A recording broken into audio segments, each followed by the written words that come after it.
Hi, Ellen. Hello, Jim. Hi, Josh. Hi, Jim. Hey, Jim. Hi, Josh. How are you? Good, good. Are you back in Massachusetts? I am. I've been back since, last week in April. Great. Glad to be here, frankly. It's Yeah. beautiful. We've had, what great weather. It's been great weather. Yeah. I was a little nervous about the pond the other day, but it was a one-day thing, I guess, maybe two. We'll learn more today. There's been a lot of news about it. I think the testing seems to be going really well, which is great. Good. Yeah, and the town also working with Nancy Leyland has done some really good work about defining what kinds of algae blooms are in the pond and whether those blooms are toxic or not. Yeah. So we'll hear from Beth, but it sounds positive. Yeah, and I mean, I went in, it wasn't, there was very, very hard to even notice it. I think probably at the beach end where it concentrates from the wind, it probably appeared a little more severe. Yeah, I'll be interested to see how the apods are working too. Yeah. Yeah. All right. Hi, Beth.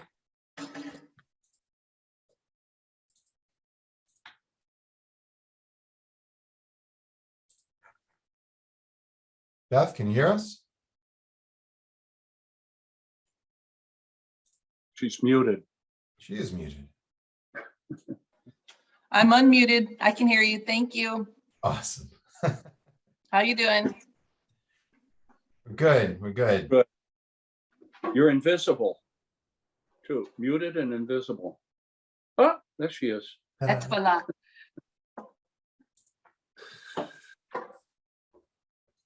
Ah, Who we missing? Jeff and Cheryl. Okay. I'm going to mute for a minute while we wait for others to join. Sure.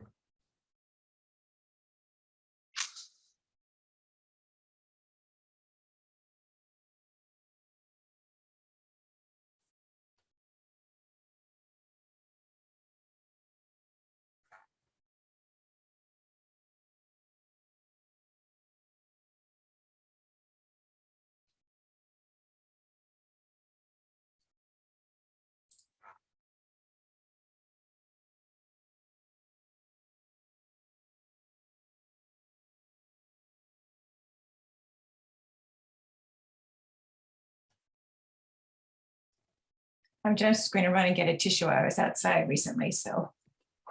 Sure. Thanks, Ellen.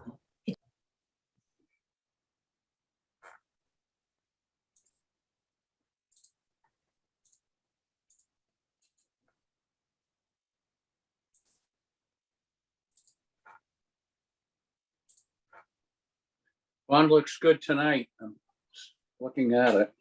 Good. Turned out to be a beautiful day. It did indeed. Are there a lot of people swimming these days, Jim? Can't see the cove, but at the town beach, it's been busy, and even before it opened, it was quite busy. Mm-hmm. Everybody seems to be behaving, so that's good. Awesome. Yeah. Hi, Mary. Hi, Welcome. Mary. Hi, I'm Josh Galper. We haven't met. Nice to meet you. nice to meet you. All right. Does anyone know from Jeff or Cheryl? Any word whether they're coming or not? No? Okay. No, All right. usually, I'll text Cheryl right now. Jeff has been late for the last couple meetings, but Cheryl usually is here, so I'll text her. I think we can get going anyway, right? Yeah, I think so. Anyone willing to take notes? Beth, Jim? yeah, I can do it. Great. Thanks, Thank you, Jim. Jim. Okay, so we'll call this meeting to order at 7:02. Can I have a second to call this meeting to order? I second. Okay. Jim? Are we, do we concur? I'm sorry, I concur. All right, so there's 3 of us represented out of 5 on the board today, on the advisory committee today. So the first action is approval of minutes from May 25th, 2022. The minutes have been circulated. Is there a motion to approve the minutes? I'd I like had a to- question. Okay. In the minutes, it mentioned that we were going to contact the town manager about closing the parking lot. And I was confused because I think it said Mary was going to contact them. And Yes. is that the case, or were we contacting them? Anybody Well, remember? I contacted Gail Dowd. Okay. Do you want me to report on that now, or do you want to just No, talk about I the just minutes? to close the minutes. I just want to make sure I didn't have it backwards. Thank you, Mary. I'm in So I- favor. Yeah, I second that. Okay, I'll vote in favor as well, so the minutes are approved. Thank you. Our second item is a review of outstanding action items, and from my reading of the minutes, I don't think there were any. I of course was not at the last meeting. Does anyone have a different opinion? Were there? Yes. Yeah. Yeah, there were, Mary took quite a few. I think I took one for water quality. So Mary was going to contact, like she said, Gail, and I had a second one to contact Melanie Deneen just to find out about the water quality testing. Great. Well, why don't we cover those two now if we could? So Mary, could we ask you to report on your contact with Gail? I think I took 2 action items. At least those were the ones I did something about. I did contact Gail Dowd and asked about closing the gate on the upper parking lot. And the rec department, the director of the rec department is not inclined to do that because she believes that it should be kept open for the overflow from the fishermen, and that we have a responsibility to keep the pond open and make it available to people who want to use it to fish. Because in fact, the state does have an easement going down to that. The other thing she mentioned is that the parking lot is also used as overflow parking lot for the Willard School if there are events there. So that's the feedback I got on that. The second item I was tasked with was asking about a letter to the Department of Fish and Game around stocking the pond. And apparently they didn't stock it this season. So we felt that it was not, at least in my conversations with the town manager, it was kind of pointless to send a letter since in fact they're not stocking it with trout this season. So Sure. Mary, let me just Yeah. clarify. They did stock on May They did. 5th. Oh, they did? Yes, but they stocked with brown trout and lake trout. Okay. So the letter, I believe, still stands because they didn't respond. You know, last year we sent a letter and they responded and the letter was lost for about a year. Yep. And they stated their opinion that there was not enough scientific data about the rainbow. So I think we should still ask for a response because they can stock again midsummer and also they stock again in the fall. So I Okay. don't know if our new data swayed them or it was just a coincidence because they couldn't even get into the pond for a while because of construction. So I really think we should ask them to at least reply because maybe they're going along with it, but we don't really know. And who sent the letter the first time? The select board. The select board. Okay. Yeah, this would be our 3rd letter. So 2 were sent last year and they responded stating that they wanted data. And the 3rd one we sent in the spring and we copied Senator Mike Barrett too. And Senator Barrett's office called them as well, or wrote Yep. them a letter. Yep. And that's how we found out that the other letter had been sent to Concord the year before, but had never been reported or found. So it's really just a Okay. repeat of that same letter, just saying, hello, hi, thanks. We realized rainbow trout weren't stocked, but we're still waiting to see if that's going to be the case for the rest of the year. Okay, Something like that. I can bring that up to the select board when we meet again on Monday. I don't have a problem if you want to write the letter and we'll sign the letter. Since you seem to have a much better grasp, much closer to the facts. So if Yep. you would send me a draft of the letter, I will put that in front of the select board and see if we can get that out. No problem. I ghost wrote the other one, so I'll do that again and send it Good. to you. Great. Okay, thanks, Mary. So Okay, that's an Beth, action item, Jim, for us. and Beth, are we asking really the Department of Fish and Wildlife, has there been a policy change or was this random? Is that the core question? I mean, the core question is they didn't respond. We Deer Fish and Game, we sent this letter X day, right? Well, I'll send the same letter, attach it, but put a new verbiage. And I'll ask that question, right, Josh, to your point. Does this mean, we know that Rainbow weren't stocked. Does this mean they won't be stocked for the remainder of the year? Yeah. Something like that. I'll send it to our committee before I send it to Mary, just to have you guys agree with my language. Super. Yeah, it'd be great to know that. I really think so, yeah. Very good. I mean, Walden was stocked with Rainbow, so everybody knows we were not. So I'm hoping. All right, great. And then, so Mary, thank you. Those are your 2 action items. And then, Jim, sorry. I would like to go back to the gate. First, it's been a practice for many years. I don't know when the Willard events would occur. If it's during the day, they have plenty of parking, and the lot has never been full. The beach parking lot, and now it's been expanded considerably. So if they have an overflow during the day, I think there would always be parking there. But the town, as far as I know, the town policy is all the public parks and so forth, conservation lands are closed from dusk to dawn. And that is a town park. So why does the parking lot is part of the town park? So I don't understand her logic and why that will remain open.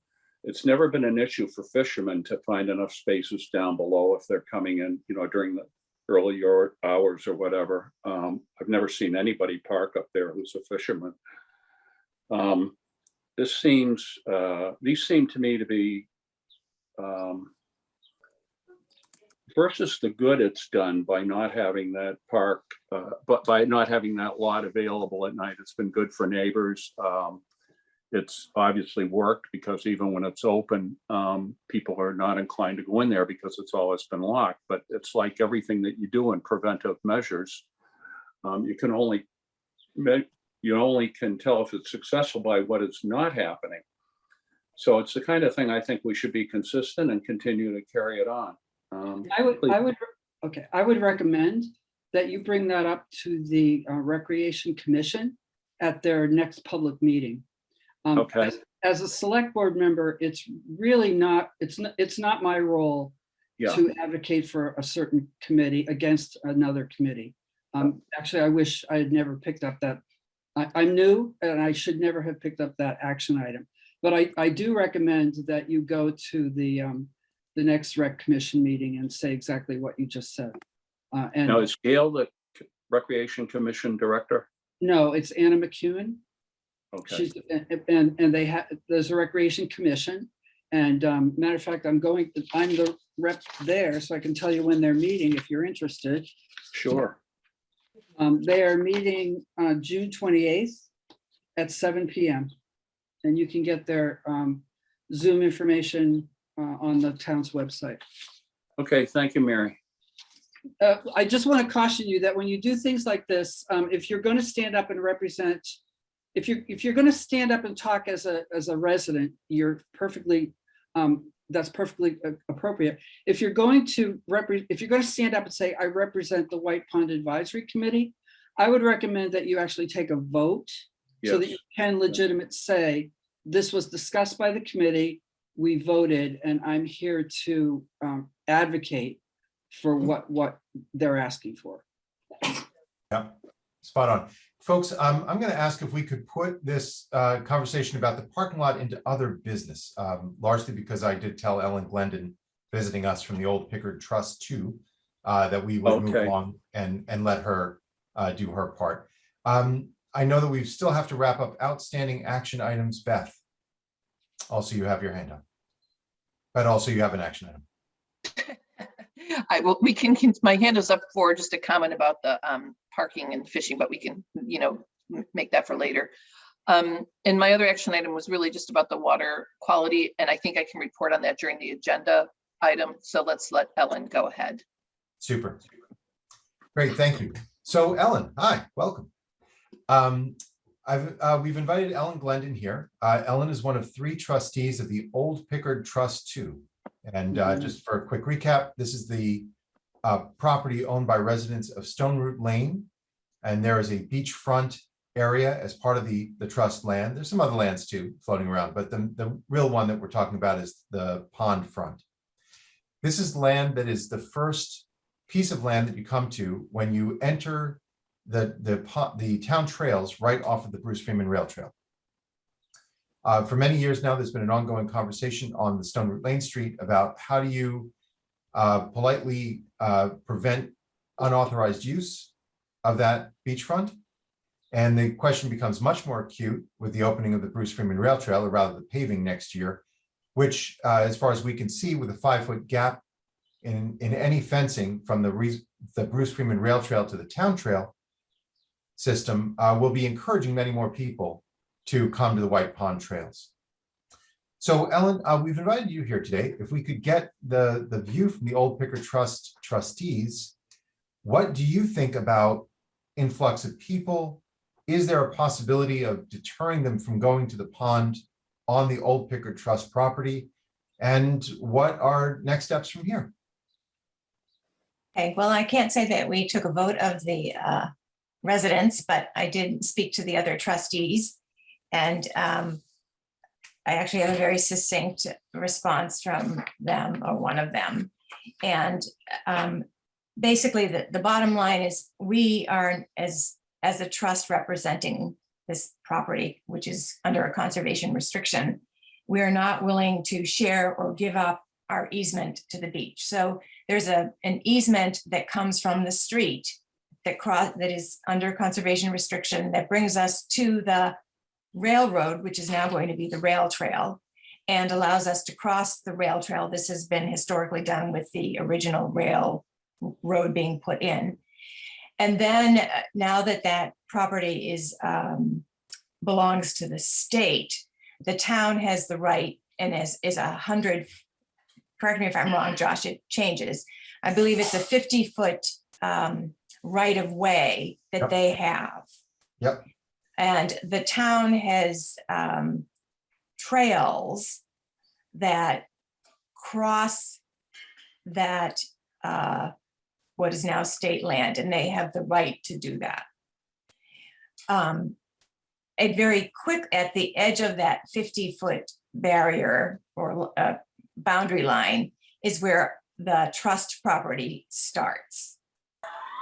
And the issue is that, or at least the last issue that was discussed, is that the fencing was not going to continue all along our the rail trail, which would prevent people from accessing the town trails at that point.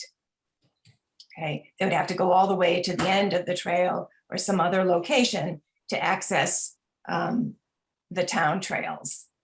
Right now, they would like to keep their town trails, and if you walk, so they're not planning to take the fencing all the way to there's a berm there. They plan to stop at 5 feet from that berm. Okay.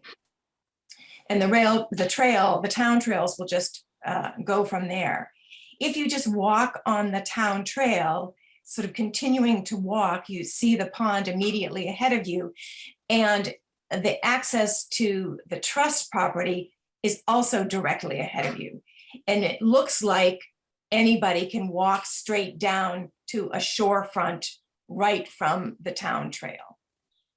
And we have asked, and Josh has been from the vocal from the White Pond Advisory Committee as well.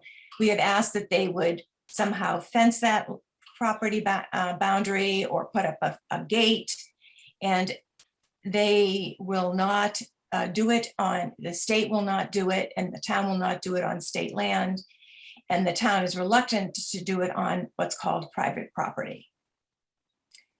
So that leaves the residents of Stone Root who own the trust. Each of them have a beneficiary right to it, to the property. We have to figure out a way to come up with some kind of barrier. And we've specifically talked about different kinds of simple, I'll say gates, and that's too strong a word, but maybe 2 posts with a chain or a rope going across that would go across that sort of entrance that leads onto the town, from the town trail onto the trust property. Thanks. And are the trustees serious about getting that done, would you say? Is this a priority? Or is this more of a, yeah, maybe we'll do it, maybe not? We have been told that we have to bring it to the request to put up that kind of I just keep calling it fencing or gate. We have to bring that request to the Natural Resource Committee and work with the committee to allow that to happen. Okay. And have you gotten to a point where you have a timeline? No, we have not proceeded that far. Okay. Josh, I spoke with you the other day specifically about, again, maybe something as simple as a chain between two posts or between two trees. I've looked at a couple of other fencing options that maybe like a split rail fence. Again, as everybody says, well, you can just climb over that. But it seems to me from my discussions with the with the Town Trail Committee and with the Natural Resource Committee, Delia, the director, that the more natural and less obvious the barrier is, the fencing gate is, the more likely they are to approve it. Yeah, agreed. And also sorry, go ahead. I was just going to say, when I did the site walk with the Town Trail Committee, they did not want to move their trail. And our position is also that we would like them to move their trail or create some kind of natural barrier, plantings or something that would be more obvious that this is the town trail, and to step off of it toward that beachfront area is trespassing onto private property. They say they have private property signs. We have not seen those signs. Great, So- thank you. And also, I think we all acknowledge on the White Pond Advisory Committee that any amount of fencing can be leapt over, can be circumvented by anybody who's serious about it. But the main thing is to have something there that tells a reasonable person, no, in fact, this is private property. This is not part of the trails that the town owns. Right.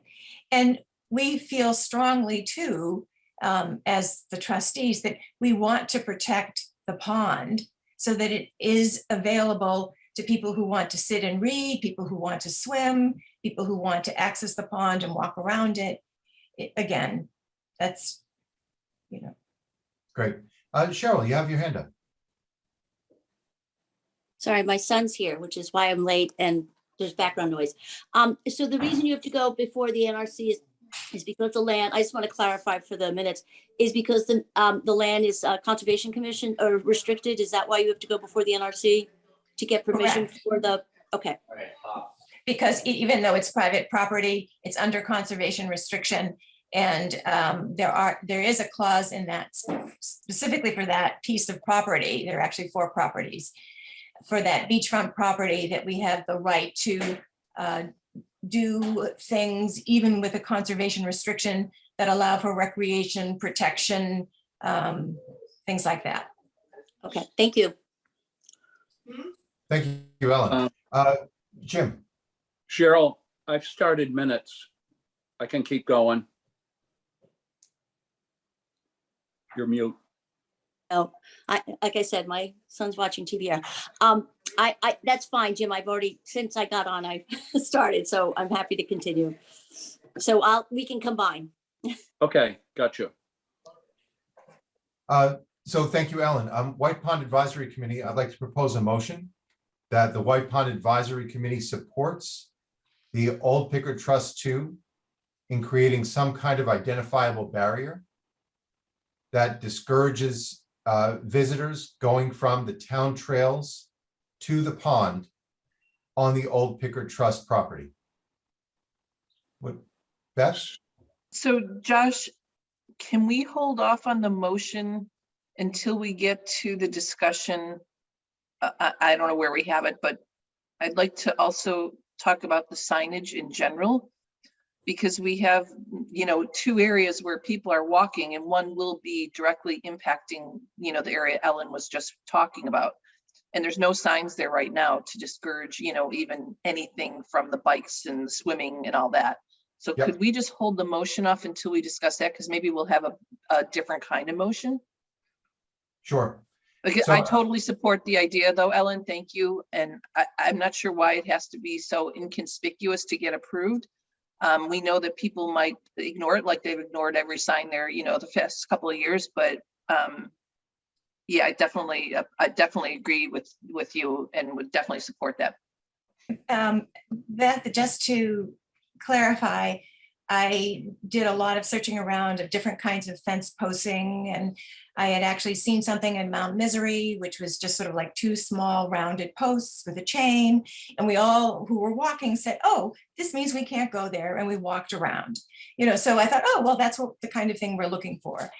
And I also investigated some different kinds of clapboard fencing, like a, I don't know what to call it.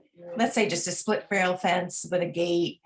And I found some really cool looking old granite posts with a hitching post, things. I thought, wouldn't that be sort of blend in with the environment and be really cool? And when I suggested that, and again, this is just me looking to present ideas, I got such a rolling of eyes that I thought, well, I guess that wouldn't fly. So Okay. maybe we could try something. I mean, I feel like this is something that we as trustees are going to have to work with the members of our property as well, of the street, and figure out what they would like to do. Because it's the more, I'll just use the word, the fancier the gate is, the more money it's going to cost. Right. And we don't charge any fees associated with our trust. So Although we everybody do- would have to, Although we do pay taxes, right, we do pay taxes. right? Susan Andrews, you have your hand up.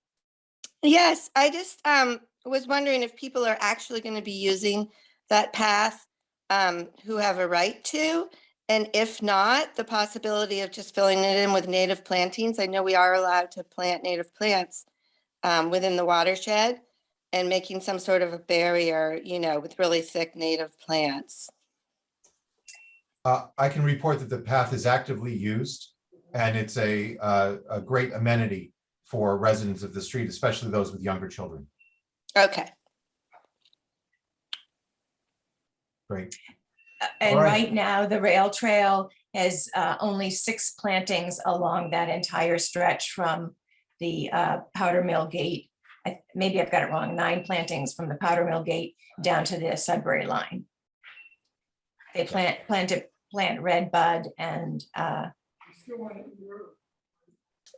drawing a blank on the name, but a shadblow tree, very fine spidery trees. Great. All right, thanks very much. Any other questions for Ellen? No? Okay. Ellen, thanks so much for joining us. So I will take as an action item that I will report back to Ellen on whatever we decide. If we have a motion, if we don't have a motion, Ellen, I'll shoot you an email, just whatever happens later. Okay, thank you. That'd be great. Great. Thanks so much. Thanks, Ellen. Bye-bye. Okay, next order of business. I, of course, was not here at our last meeting, but I understand that conversation began about, or slightly after the meeting, about changing the charge, the White Pond Advisory Committee charge. There is in fact a charge on the website of the White Pond Advisory Committee. It says what the committee is meant to do. The beginning is really a preamble, looks a lot like the first part of the vision. And then it gets into some things that the committee is supposed to do, being like a forum for neighborhood concerns, especially with regards to quality of life and concerns for the pond and the watershed. So maybe Beth or Mary, a recap on why we or how we got here. Was this actually discussed at the last meeting, or was that more a conversation between the two of you? And then Mary, over to you to talk about why we might want to revise the charge and what that would look like. So Beth, to start. Up during the last meeting that maybe there's a way, maybe it's 2018 since the last update, and things have changed since then. Most significant is that the town owns the beach now. So the last update didn't have any caveat about that. So we said we could take a look at it and maybe kind of go through it as a group and make suggestions or red lines or see if it's still appropriate. Mary, anything else? No, I think the triggering event is really the fact that the town has taken ownership of the beach, and it also gives us an opportunity to kind of reset some of the relationships in the town, because we've had some turnover of senior management. So we thought this would be this was a conversation with Beth and and then I did discuss this with the select board at our last meeting. And they agreed that rewriting the charge would be the appropriate thing to do. So the process that the select board has outlined is that I would get input from you, from town staff, from the town manager, from prior select board members, read any pertinent information. There's a lot of information out there, a lot of history. Watch the videos of prior meetings, and I would develop a draft of the charge, bring it to the select board, have them review it. Hopefully they will approve it, and that would be the charge going forward. So tonight, what I'm here for is to begin the conversation with you as far as to get your input into what that charge would look like. Great. And Mary, in your mind, is this more of an administrative thing, an update, or would this be a substantive change of the charge? I'd say it's somewhere between update and substantive change. Okay. And then for our conversation tonight, then, would you like to get into what do we think we're doing here? Or what your vision of what we're doing here? How should we move forward this evening? Well, okay, my vision right now, and again, I'm at the beginning of the process, and I don't expect to have this done until probably the fall, because I've got a lot of input. But my vision right now is, when I look at your current charge, I see that it's very, very far reaching. And there's just no way that a committee of 5 people can do all the things that you're tasked to do. So I think it would be wise to focus it on some things that would have a major impact. Because it feels to me like you've been saying the same thing over and over again for years. So if we could focus on things that have a big impact, I think that would be helpful. And the other thing that a charge does is it kind of sets boundaries as far as what is your area of responsibility and what isn't your area. So I think it might be a good time to delineate that a little bit more clearly, especially when it comes to the beach. So right now, that's what I'm thinking. And I know that this world, we just started talking about it tonight, and you probably need to talk about this a lot more as far as how do you make your committee more effective? And I think you're focused on water quality. So what are the big things you can do that might be longer term even, as far as really improving the water quality? So that's what I'm thinking. Great. Well, I have a comment, a thought about that. My interest is the health of the water of the pond, which I think then feeds into the health of the local flora and fauna. I'm not too interested in the beach, not super interested in parking, but very, very interested in the well-being of the pond. The water. I would focus on water quality and the things that impact water quality. So parking might wind up impacting water quality if we prove that out. But for example, the work on the APOD or testing, that to me is a #1 priority. Sewage, how we get that done, massively important. Mitigating the phosphorus and nitrogen going into the pond from septics. And so that's my own thought. And what about stormwater? I'm really not clear about the stormwater, how much of an impact it really has relative to septic tanks. You're right. I don't know that either. And I don't think we're going to find the answer to that. We're kind of going by what Alan tells us. And it's just that I'm wondering if stormwater is something we can do. And maybe septic is something that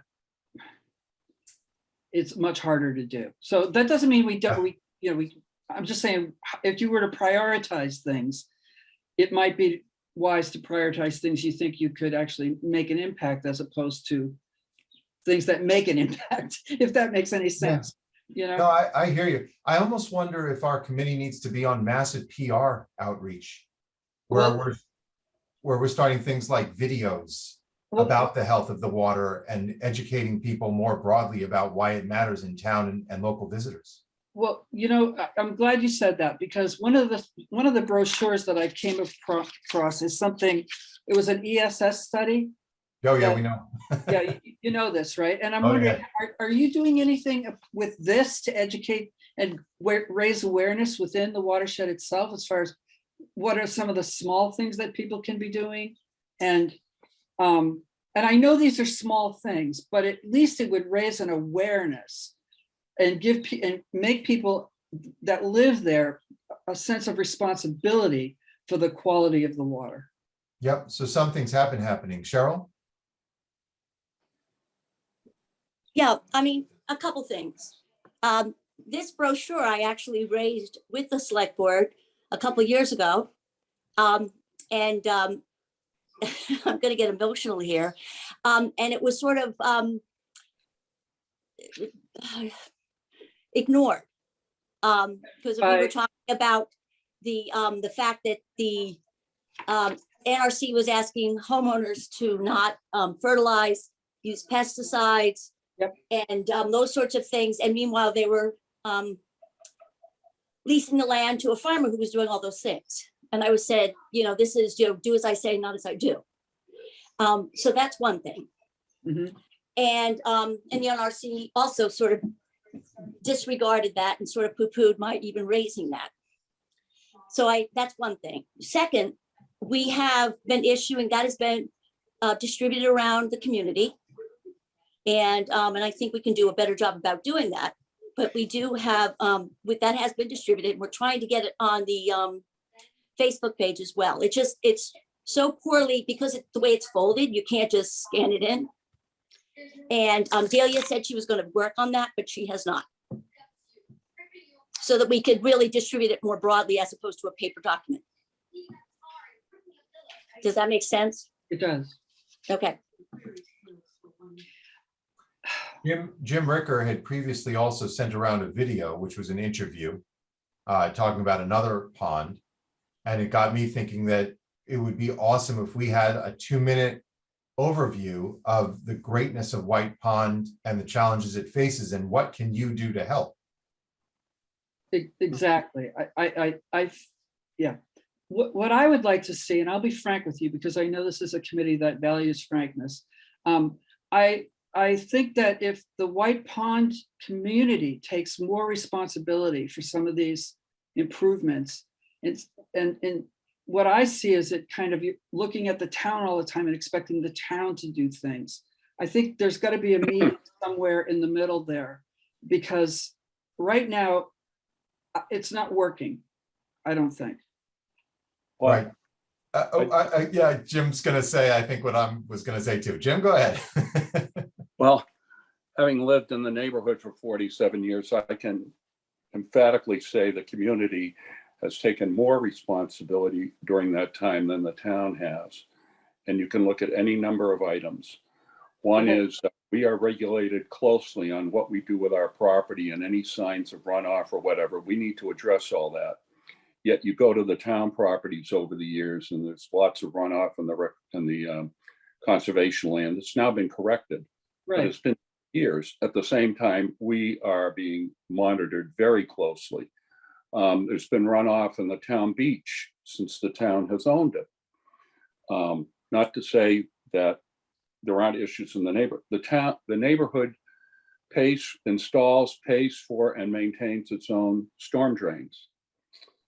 Right. There are a number of things. There are neighborhood things that go out saying, if you live on the shore, be sure to pump your system frequently, do not use fertilizer, don't have a lawn, and that kind of thing. The neighborhood, well, the whole area of the pond at one time was a fiasco. It was park Jim, wherever you want. I'm sorry, Jim, I'm sorry. I'm just saying that was brought to that was corrected because of the neighborhood, who then went to the select board, had to beg to get on the agenda for a select board meeting through the town manager, went to the select board, and Gordon Shaw took on the task of working with us to come up with a solution, which was to implement permit parking in the same vein as the shoreside communities do along the ocean. 2 years, great support from the police, towing, ticketing, all those problems disappeared. The quality of the neighborhoods have gone up in terms of the houses that are here today and how people maintain them, and great interest in the schools and the town. So it's not that the town has done anything wrong. I just want to make it clear in my mind, and I think a lot of people would support this, that people, at least on the south side of the pond, which is the big neighborhood, have been very consistent in how they care for the whole area. Thanks, Jim. My Cheryl? concern, Oh, hold on, Jim. I'd like to let other people get in here, and we still have a bunch of stuff we got to get through. okay, Cheryl or Beth, do you guys want to comment on this matter? Are we asking too much of the town per Mary's comment? I guess I don't think, I mean, I think it's not clear what we do. And I think maybe we have to be more proactive about what we have been doing. Lots of people have been cleaning up the beaches regularly. Beth, you got those units installed so that the fisher blind doesn't get left on the beaches. So I think maybe we have to be more proactive about explicitly explaining to the select board what in fact we are doing on a regular basis. I mean, I know I go out regularly and clean up the parking lot, and I know many people go out and regularly clean up around the pond. So I think we have to be, maybe people don't know what we do. Yeah, and we had a Stone Root Lane workday on the pond 2 weekends ago.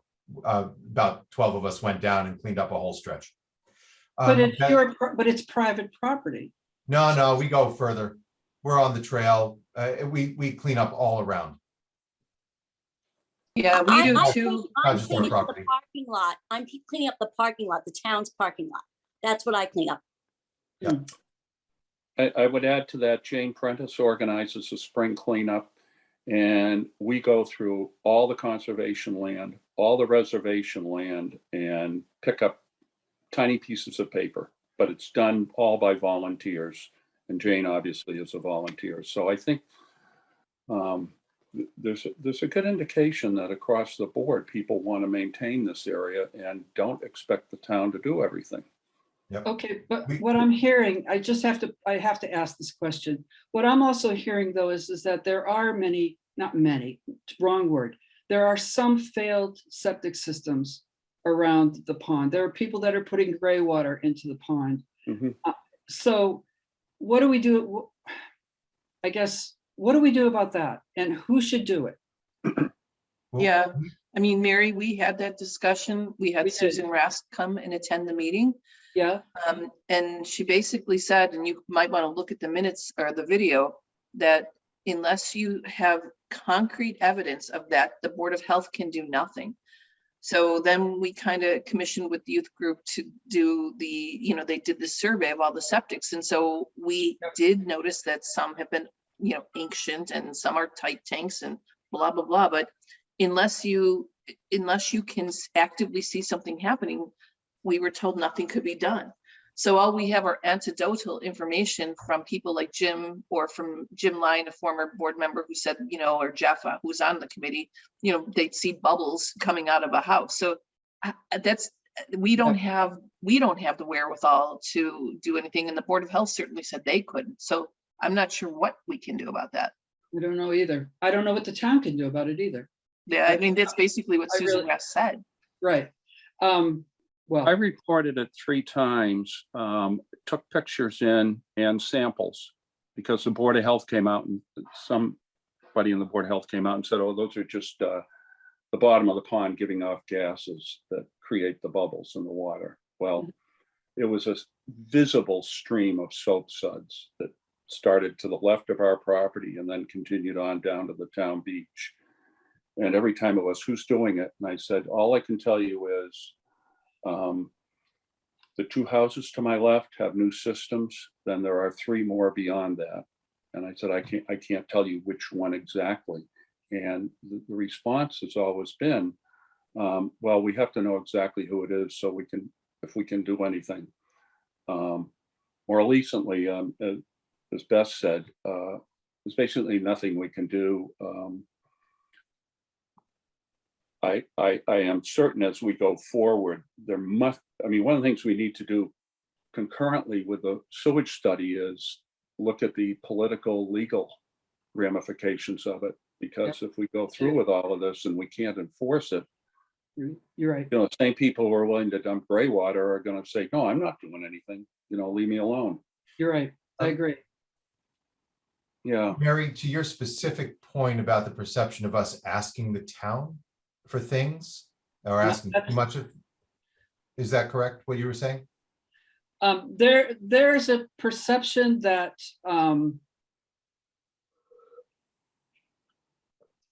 I want to be careful here because I don't want to misrepresent. It's okay, anything. we know. I think there's a perception that the town has done a lot for White Pond. And at least that's the perception that I'm hearing, is that the town has done a lot around Sachem's Cove, around the erosion, or we've done a lot, we've invested a lot of money in the town beach.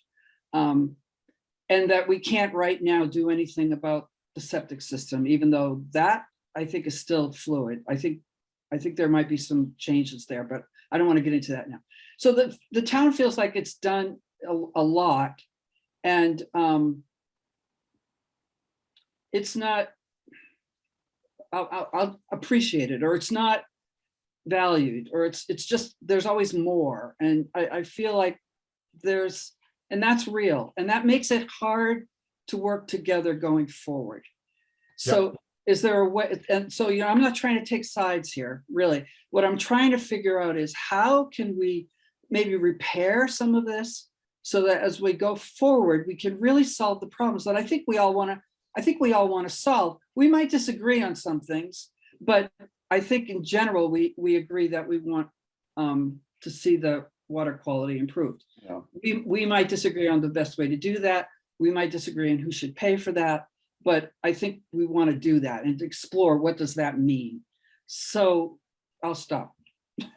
No, thanks. That's all. I've said enough. No, it's all fine and reasonable.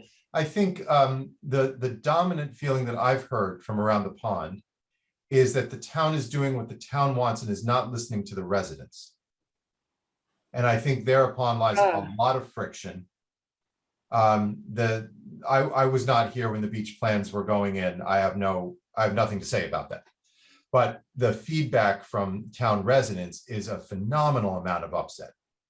Phenomenal amount, neighborhood residents around the beach and how it's come to fruition. Or you know, things about like this 5-foot fence in the pond and not moving the town trail. Okay. Feels arbitrary. Can I say something about that? Sure. I think then that the town voted 7 times, different times, to allocate money for the improvements that are being made, right? And at that point, that could have been when the White Pond neighborhood was heard at town meeting, right? So you kind of missed an opportunity there to be heard. But going forward, the more you can do to get your concerns understood by the broader town, like go to the hearings, go to these other committees, like we mentioned before, that I think will work in your favor and will work together, as opposed to the town makes it, we vote at town meeting to make certain improvements. This is an open process. And then as you as a committee, as a town committee, should be supporting the will of town meeting. All right, very good. Okay, so. But maybe you don't want to be a town committee, and I'm not saying this as a, here's something you might want to think about. Maybe being a town committee is restrictive. Maybe it's not the organization that is best moving forward. That's something else you might want to consider. It's something we've discussed, indeed. And so it's a good question. Yeah. Without bad feelings, really, it might be the best thing to do, to be more of a homeowners association and that gives you some freedom there are some downsides, and maybe we should discuss those, but maybe not now. Sure, sure.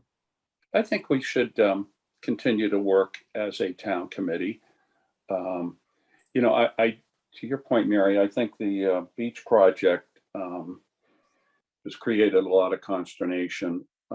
Things I've heard, you know, shouldn't we put the money into water quality first before we open up this, you know, very expensive, quite nice property? Yep. The hearing process when it was open, I went to sat in on 3 of the public meetings where we were encouraged to bring up our ideas, and it was a bit of a moving target, I thought. And we were the people listening in. There were a lot of people were being spoon-fed some things that didn't make sense. And then the end result, for example, one thing I think that concerned everybody was, why are we paving a 1,200-foot path leading right down to the pond when 100 feet from the street, you cannot pave your parking area? So what makes, you know, so you're seeing things happen there that can't be done elsewhere. Ask for alternatives. Yes, there is a permeable path that could be put in, but it's more expensive and will require more maintenance. And that was kind of the end of it. I know. So it seemed to me there was a clear direction from the project manager of where this thing was going to go, and things that were brought up were not really dealt with seriously or really researched as that could be an alternative, which that's not unusual. Those things happen. But I think from that, people, you know, if there were any ill will, it was probably due to that.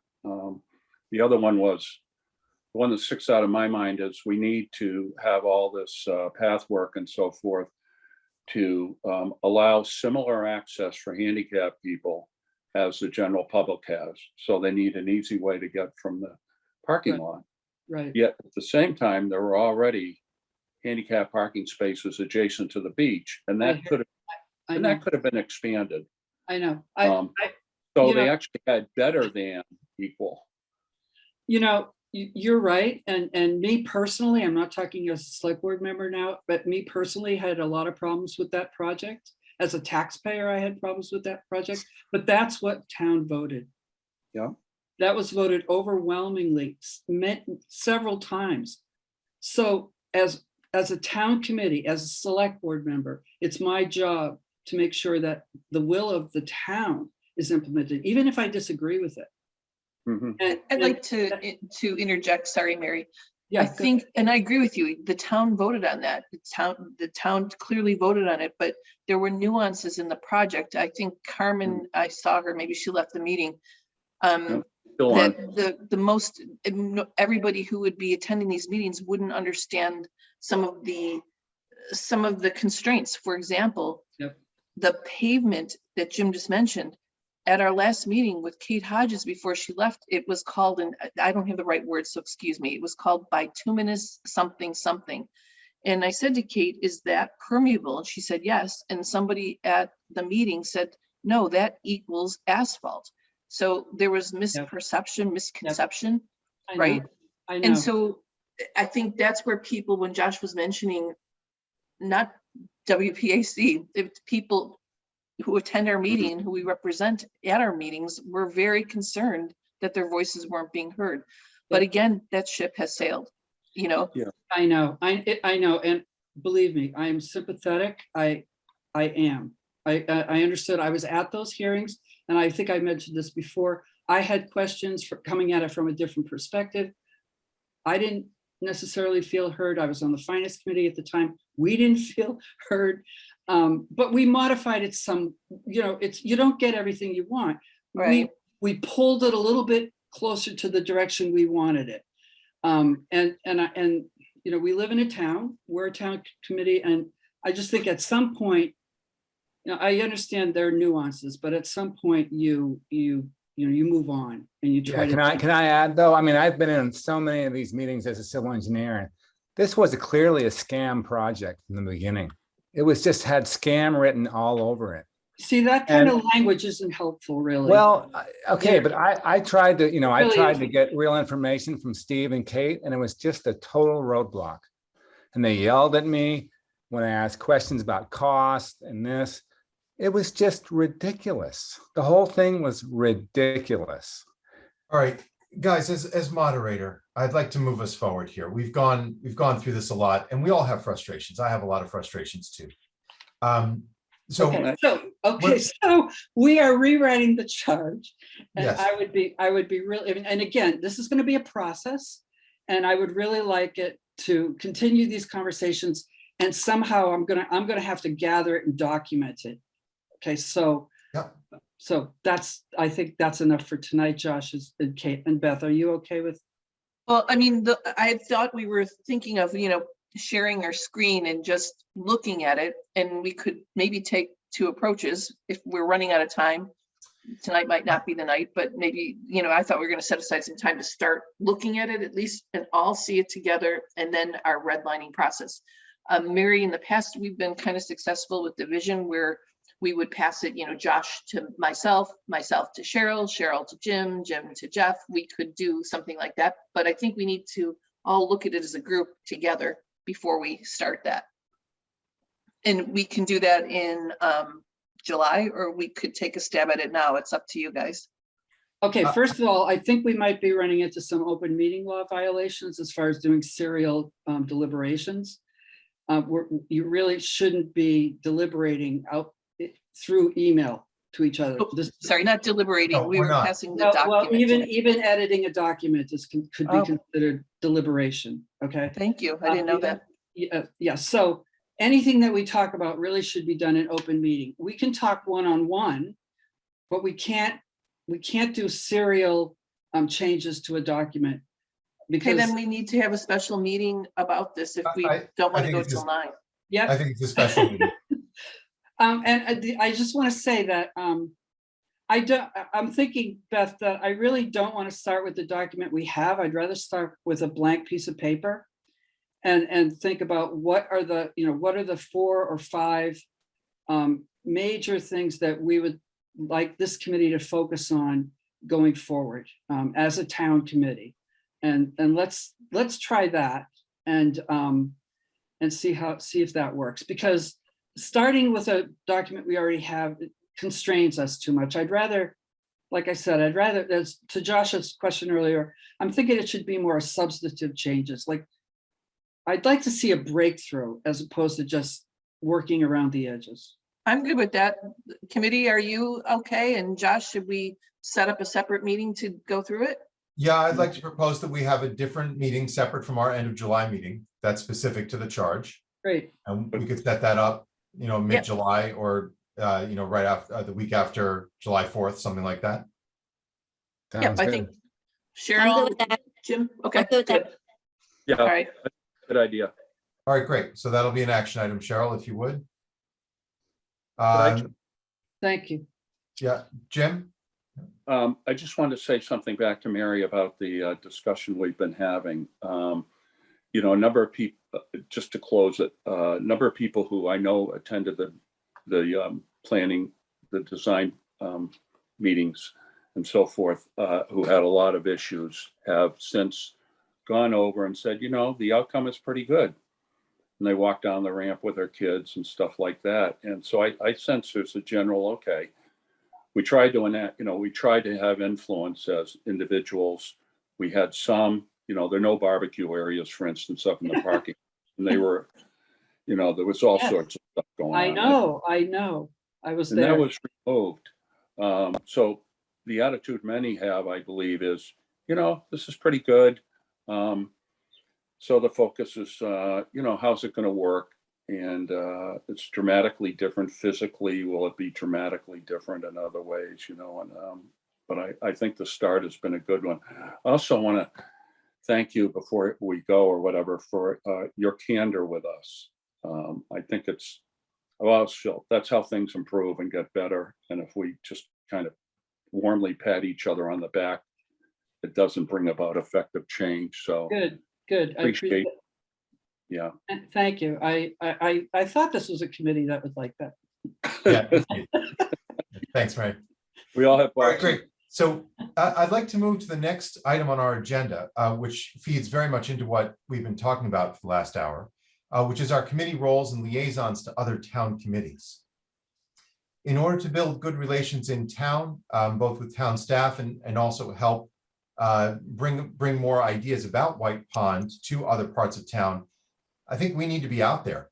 Yep. We need to be visiting committees. We need to be going on site visits. I've had some very good results going to the Bruce Freeman Rail Trail and also the Trails Committee meetings.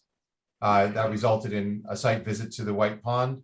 And I found that there are some really sharp people, especially on the Trails Committee. Some of those people are really, they got it together.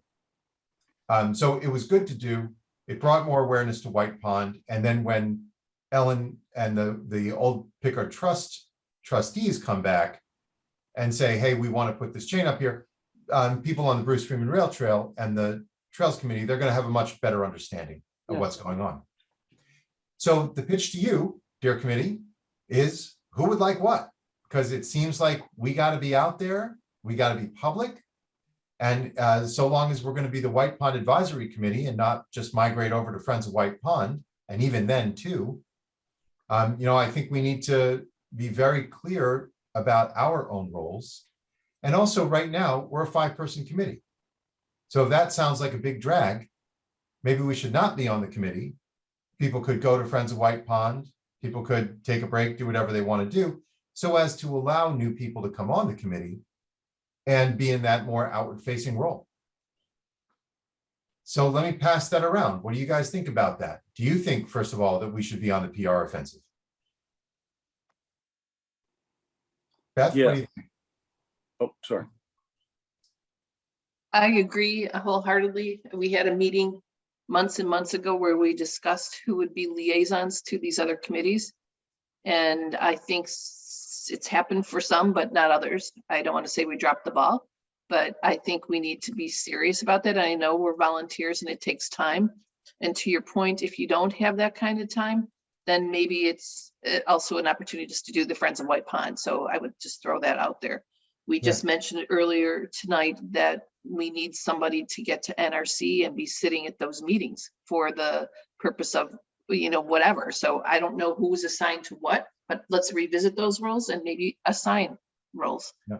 And by the way, Trails Committee meets 8 o'clock in the morning, which stinks for a working person. Ugh. Yeah, I mean, and I'm very conscious, having managed volunteer organizations, I'm also, I have my own business, but I know the motivation for volunteers is different, and the timing to have some of these things, like we talked about this, the chair breakfast being at 9 in the morning. If you're a professional, you just can't go. You can't go say your spiel because we may be working. So it's tough, and I get it, but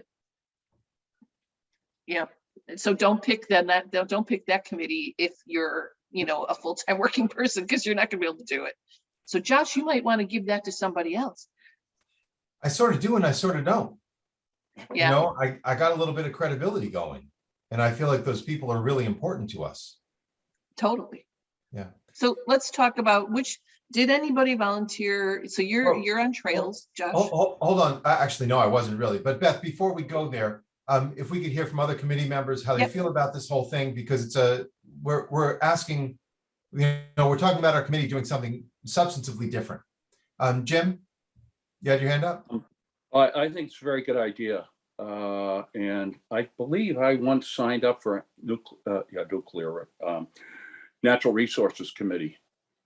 And I will gladly take that on. I think I know Delia pretty well and the key there is not just the committee, but obviously a good working relationship with Delia. And so she understands our concerns and so forth. Which, fair to say, we do not have at present. Cheryl, full-time working person, what do you think? I think it's very important. I'm not sure how much more time I have available, certainly not working this summer, so I have some time this summer, but I'm open to either somebody replacing me, or I'm open to maybe we add members to the committee. But I guess I'm not sure I'm ready to commit to, I guess it would depend on what committee. that I would go to on a regular basis. But I must say, I've taken on a lot of additional roles at work today, this year as well. So I'm not sure. I think it's a great idea, but I also would think maybe we should consider adding some people, or I think so. let me leave it at that. Mary, are we allowed to add people? No, well, it would have to be written into the charge. And that Right, would, we have to write it into the that would charge. be, let me just say, that would be difficult because the town has a huge list of committees that have vacancies. It's hard to get people, unless you know somebody who want to be on this committee. It's hard to populate a committee, so increasing the number makes it harder. Yeah. Mary, is there anything that says you can only be on one committee? Can we be on multiple committees? Oh, you can, yes. Yeah, I think I'd lose more of my remaining hair that way. I don't know. I that know, I just wanted to know for my own. There's You nothing, you can, because Carmen was on many committees, my understanding. Okay, I just wanted to make sure. Thank you. Let me speak for myself. First of all, Yeah. I apologize for being late. I had technical problems with my computer and my phone. But I don't think I'd want to go to other meetings. I spent a lot of time in the last few weeks doing this septic management stuff. And I actually just spoke yesterday with people from the Cape on what they've been doing and the success they've been having. And I don't really have more time or the patience to go to other meetings. Okay. I'm not a very patient person. Mary, is there another committee in town that you know of where a focus on septic would be better suited or have a greater alignment or Well, more there's- of an ability to get it done? there's the DPW commission, but they cover everything. Okay, they Yeah. cover solid waste, they cover wastewater, they cover water. And right now they're very consumed with the NAGOG filtration plant. So that's a committee, but right now you're not going to get a lot of their cycles. I would say Recreation Committee, Trails Committee, and Bruce Freeman Rail Trail are the places that you would want to make contacts. NRC, I agree that you want to have a good relationship, a working relationship with Delia, but the NRC meetings are really dry. Yes. They're just people asking for very, it's a regulatory committee. So it's not a good place to build relationships necessarily. So that's my input. You can take it. Mary, could you repeat those three for my minutes, please? I would say Trails, Bruce Freeman Rail Trail, and the Recreation Commission. But, Thank Josh makes a really good point. It's really DPW that's key. It's just, oh my gosh, they're so overwhelmed right now. Yeah. That might be a place where you want to at least start establishing relationships, but you're not going to get much of their attention right now. Right. That's would be my advice. Yeah, Jim? Josh, we have had some good fortune, Mary, in getting to Alan to talk with him between Jeff. Yeah. We've had at Yeah. least three conversations, and Yep. he's been really incredibly helpful. Yep, Yeah. he's great. And I think he's supportive of what we're doing because it's research that they don't have time to do really, or just, dig around out there that we can do. Yeah, he's pivotal. The other, I don't know, does the Board of Health doesn't have meetings? That's another place where building relationships would be helpful. Yeah, I was going to mention that we should be at the Board of Health because really when you get to the toxic algae issues, I mean, it's pretty important. Right. Um, And plus What- when you get, sorry, go ahead. Oh, I was just going to bring up from the April meeting that Alan and one of his associates, whose name I don't have ready, talked about the town potentially taking over private streets as well as an initiative. That I think, Well- as far as the Dover Street neighborhood goes, is really part and parcel of this conversation. Well, And also White Ave. okay, I am the liaison to that committee, so I know a little bit more about this. More recent information is that they're trying to put together a town-wide policy Yes, to move streets from private to public, and it would be again through the betterment process, which I think Alan explained to you. So, I mean, that's something that I think has some real potential for White Pond. I think if that happened, that would be a short-term win. Yep. White Pond. We could really see some substantive benefits from the town taking over things like stormwater drainage management and Yep. cleanup. Yeah. So maybe is that's that- one of the ones you want, as far as when we rewrite your charge, maybe that's one of the ones that would be your priority. Yeah. Is that DPW also? Yes. Yeah, I totally agree with that. Mary and I had a conversation in general about this. You know, I asked, not being a long-term resident myself, I mean, how did the streets even start to be private versus public? I don't understand the process and what it would take to change, but yeah, I think it's really, really critical. Yeah. Are there vacancies on the DPW committee? And Jeff, would you be interested in joining that committee to focus on No, sewage? no, You no, know? no, sorry. No. No, I'm trying to clean up the White Pond septics. I'm not really interested in sitting through hours of whatever. Okay. I mean, I think it's really essential that we make use of your expertise because you have it. Just trying to figure out what the right spot is. Yeah, I think here's the spot, and I think tonight, am I on the agenda tonight to talk about what I've found out in the past? No, but we can get there in other business if we have time. Okay, we're- whatever, no worries. tonight. I can do it next time. I have more to do before I present, but I can tell you what's going on, what I've found. Okay. All right. So I'm a little stumped about our next steps. We do need to be out there. We all agree.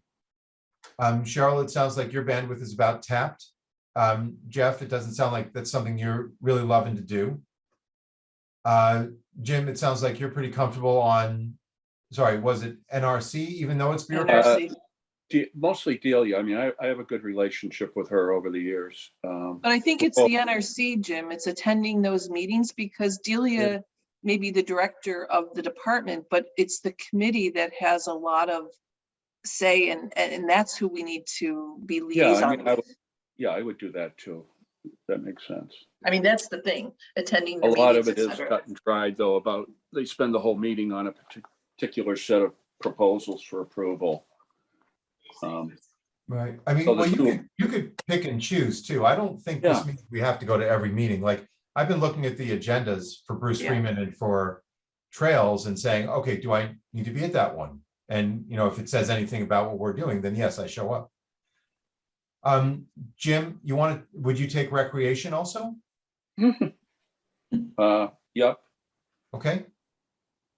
Cheryl, your hands up? Yeah, oh, I'm unmuted. Yeah, I mean, I guess I'm very interested in the Board of Health, and Susan Rask, you know, I've worked with the Board of Health both sort of in the development community here and before. But the problem again is, you know, working hours. They're not open during, you know, when you're dealing with the Board of Health. That's, Yeah. their hours are not consistent with mine, but it's an area that I'm very particularly interested in. Right. And in your Yeah. job, you don't exactly have 20 minutes that you can jump out to make a phone call, do you? Nope. No, right. Josh, it seems like we should have some sort of a communique go out to the different committees that we're going to want to liaise with, saying, Yep. you know, what we're up to, what the purpose of it is, and here's the person that's would like to work with you, Yeah. rather than go up at a meeting and they say, you know, who the hell are you? kind No, of thing. I think that's spot on. Cheryl, could you put that as an action item, but not assign it yet? Because I think we still need to figure out what we're sort of doing organizationally. Beth? But could you restate, so just that we liaison, that we reach out to the committees and inquire of their interest in working with us? Is that what you're saying? No, tell them they're stuck with us. No, really just saying, hi, you know, we're the White Pond Advisory Committee. We've assigned a liaison to attend your meetings. The reason why we're interested in you is X, Y, Z. And just so you know, we'll be around. You know, like to make friends. Let's go have coffee. And we can certainly, you know, Cheryl, like you mentioned, the Board of Health, and that's one I'm interested in too, only because they're the ones who are going to be doing the water quality reporting, for example. And so for us, that's key, right? To get the message out and to understand, and for me personally, as a scientist, understand the science and make sure we're all aligned. So I think this goes back to our charge as well, and rewriting it and stating those things. And that's where Mary can also be helpful to us, because as a select board, she's on some of these same ones, and there's other select board members on there too. White Pond is, we're going to be conjoined at the, not conjoined at the hip, but we're going to be connected because we need to be. Yep. Okay. So Beth, if, as Cheryl may be unable for logistical reasons, would you like to be the health committee person?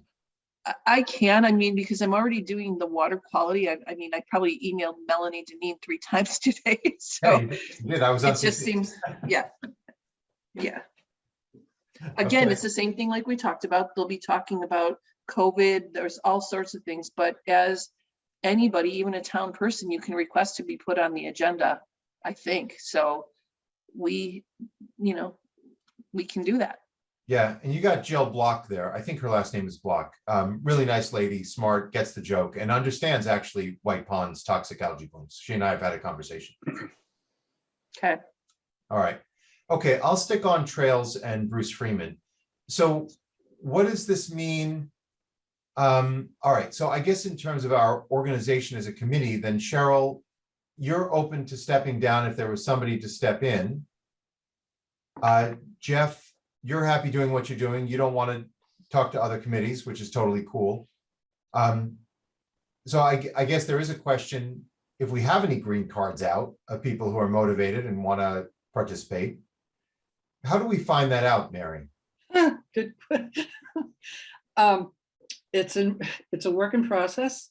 They're updating the database right now. I actually, let me take that as an action item. I really will take that to find out how if there are any, I've asked around a lot and I don't get, haven't been successful yet, but I will take that action item to find out if there are any. They're called volunteer cards now. I guess green cards isn't politically correct anymore. PC. Oh, yeah. You know, when I Whoa. wanted to join this committee, actually, I put in a card and I think I didn't hear back for 1.5 years. Yeah, That's exactly. no, it's being fixed. It really is. I mean, Yeah. they understand that there's a problem. So I will look into that and see if there are any volunteer cards for the White Pond. Okay. Thanks. And Mary, just for an aside, my card, which is like right in front of me, says I'm on the Bruce Freeman Rail Trail. See, Right. it's broken. Right. All right, very good. And then I'll table this for now, but I think it's worth everybody giving a think about if, as Mary pointed out, are we best suited to be a town committee?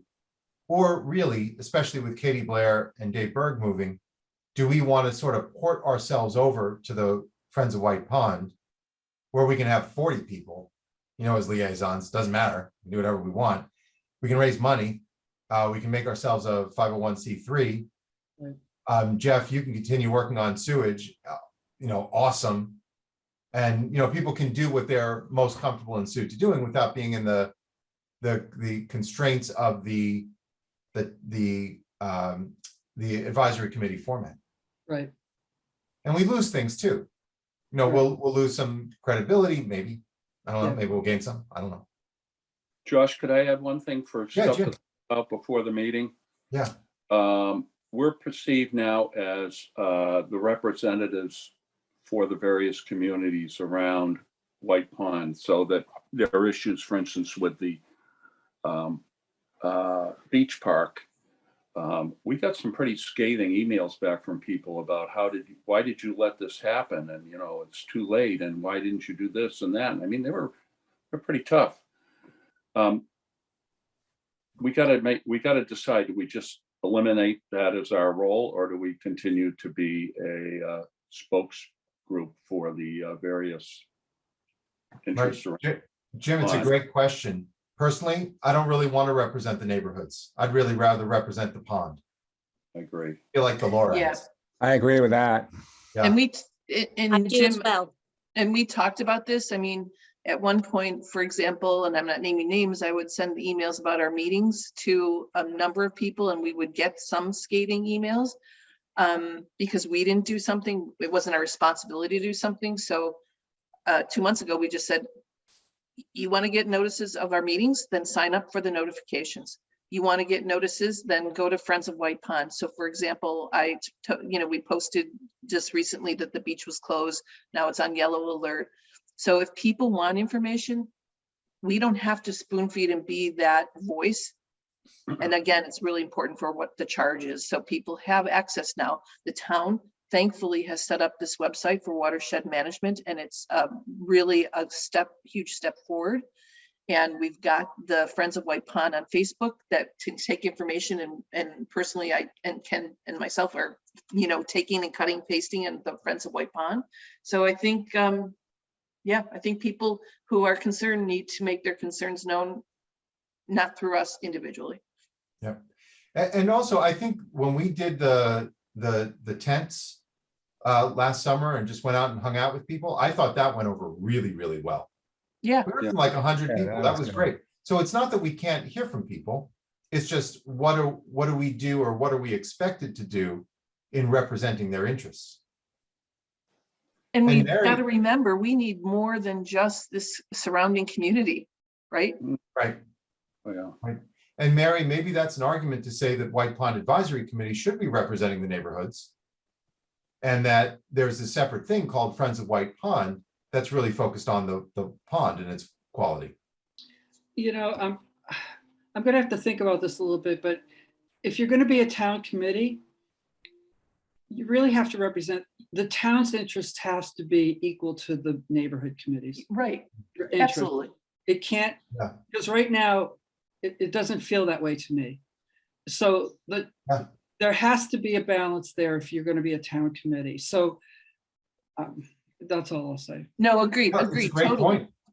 Totally, I totally agree. So if Because you we're want, focusing, if you want to be a neighborhood committee, which is a really valuable job to do, and you need a voice, and you people are very, very well versed in the issues, then that's a different organization structure.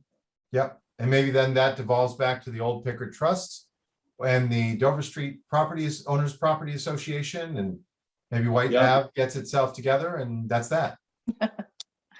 Yeah, when I hear from one of the directors of the Dover property owners that they're upset with our lack of aggressive behavior, hey, you represent the neighborhood, if you can get a consensus, then you bring that forward.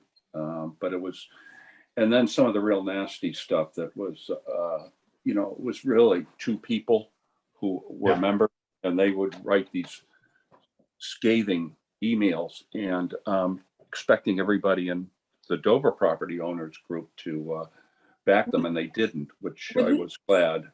Were these sent to the White Pond Advisory Committee?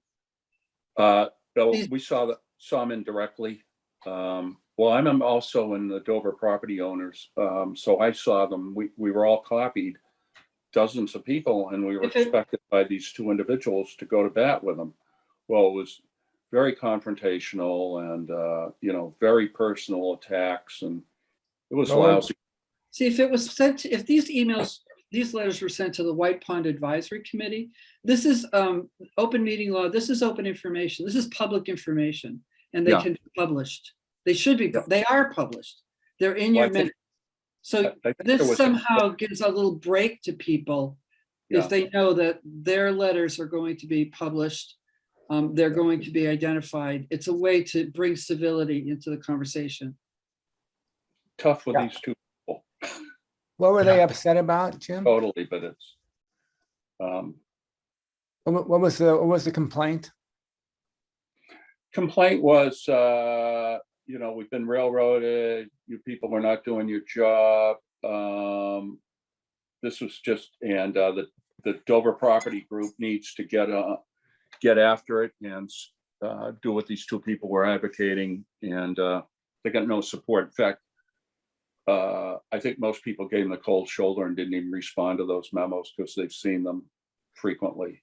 So this but it- was in regards to the beach project? Is that what you're talking about? Yeah, this round was specifically the beach project, Yeah. but just very negative. Nobody wanted anything to do with it, which I was happy to see that it never got picked up or went anywhere. All right, guys, let's push forward if we can. So I think this is a very good conversation, some things to think about, some things to work on. Maybe we can move forward to subcommittee reports. Beth, could you tell us what the current status is of the water quality testing? I know there's been some really great advances over the last couple of weeks. So good advances on reporting, and we have to put this in the minutes, Cheryl and Jim. I sent the website information to you already. I'll send it again. So people can click on the link and figure out what's happening. We are being sent, WPAC, Dover Street, and people who belong to the beach are being sent updates when there are updates. So for example, last week, they closed the pond due to an abundance of caution because there was multiple reportings about algae. And we also, as a committee, need to educate everybody that they should fill out the form on this website. So we're not all individually getting emails about, blooms. And, somebody said, well, I'll send it to Delia too. And I said, no, really just report to this form that's been set up. So we really got to we've got to do that because the town people are seeing too many emails. So that's number one. Number two, the testing has been increased to weekly because the last week testing showed an increase in the delicious sperma, and the town has moved the caution from red, do not swim, to yellow, which is a pet advisory basically. And because of that, they're going to test weekly, and the next results will be tomorrow. And it may stay yellow or it may go to red. And that will be if there's any microcystin in the water, which are the more toxic algae. So there's algae there right now, but the town is basically saying, swim at your own risk. But, if you have pets, like, for example, I had my little 1-year-old granddaughter here and from Oregon, and I said, no, you're not swimming. It's just not worth the chance, but that's people's decision. So the beach is open. And if the water testing that's done this week shows an increase in the potential toxic, then we'll go to another testing, which is an ELISA test, which is more specific for cyanobacteria in particular. So this website is there. It's not giving the data, which I actually asked Melanie Deneen, because there's a few of us on our committee, Cheryl's one too. I mean, this is the science. I've done ELISA tests, so I'd like to actually see the raw data. She said she would talk to people. I think that means Delia and Gabby to see, because they don't want to just put data out on the website because of people's reaction who aren't knowledgeable about science.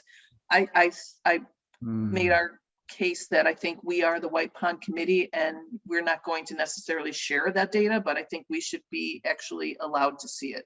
So I'm hoping that will be the case. So that's where we are right now. I think the website, I give kudos to Gabby or whoever set that up. It's really good. And like I said, we're taking that information and putting it on the Facebook page. Any questions? I know that was fast. I have a Yeah, question. Beth, are they testing at the beach? Is that the only place? No. E. coli is being tested at E. coli. I'm not even talking about. E. coli continues to be tested at Dover Street and the beach. That has to be done per state mandate. The testing for I'll say for the algae is being done in 2 deep sites, and they're rotating them periodically. So it's not just the beach. Okay. Does that answer your question? Yes, thank E. you. coli for sure is being done there, Jeff. Yeah, cool. Cheryl? I you're on do mute. think Sorry. I do think that we need to somehow, if we can, encourage. I'm not sure everybody's aware of the site, and I know you have sent things out, but that's another thing I think it would be beneficial for us to somehow maybe do a little more education with regard to the site and even the Facebook page. I know it's out there. I know the Dover Street residents are aware of it, but I think we should put that on our to-do list as well. Yeah, I mean, it's a good point. In fact, I had an email from Melanie today, asking for our committee what they do need help with is, for example, John Higgins from Higgins Engineering, the APOD, saw when he was here the other day, saw some kids using the long one as a jumping apparatus. And I saw 2 ladies run over with their paddle boat, not a paddle board, a paddle boat. So I happened to be in a butter, and so I went out and I said, hey, can you guys drive around? Please don't be over it. But we have to get the word out to abutters that if they see something, it's not like you have to be the police, but just mention, can you swim around it or walk or move around it? But I don't know, Cheryl, to your point, how do we get all these, how do we tell people? I can put the person who came to our meeting from the Concord Journal, we can actually put a little ad in there, not an ad, but put a thing in there saying, here's where you go to find out stuff about White Pond. I mean, media is good. And that would be one thing we could do. I Right? think, But if we're not here, if you're not attending the meeting and you're not reading the minutes, it's a lot of word of mouth. So we can all help. I think we put up QR codes everywhere where the public gets to the pond. That's a good idea. And that QR code goes to the Facebook page. Here's what's going on at White Pond. That's a good great idea. Or to the town website, Mm. along with Well, some of the postings. I Yeah, like the Facebook page more because then we could put up stuff there that says, here's the APOD, don't mess with it. Here's the good it's doing. yeah. I mean, it's already there, but right, who's going to read it, right? It's going to be a slower process, but now we didn't have the Facebook page, right? We didn't Yeah. have the town website, so we're making progress, which is good. Beth, I have a question about the town's testing.